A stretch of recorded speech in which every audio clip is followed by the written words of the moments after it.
ජීවිතේ හැම පුංචි මොහොතක්ම වටිනවා. අපි හැම වෙලේම සතුටින් ඉන්න උත්සාහ කරනවා නේද? ඒ මොකද ජීවිතේ පුංචි මොහොතට අපි ලොකු වටිනාකමක් දෙන හින්දා. හෙට ගැන අපි කියන්න දන්නේ නැහැ.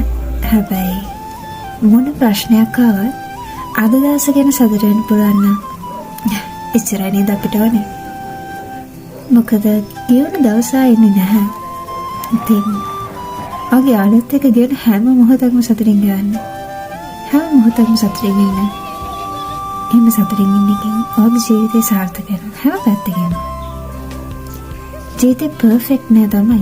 හැබැයි අපේ හිතේ පර්ෆෙක්ෂන් එක හදාගන්න බැරි නැහැ. ඔය අය දිහා දකින්න විදිහත් එක්ක තමයි ජීවිතේ පර්ෆෙක්ට් වෙන්නේ. දවසකයි හැදවලට ගෙවන කාලේ ගැන හිතලා සතුටු වෙන්න පුළුවන් කියන්නේ ඔය ජීවිතේ දිනුම් කියන එක.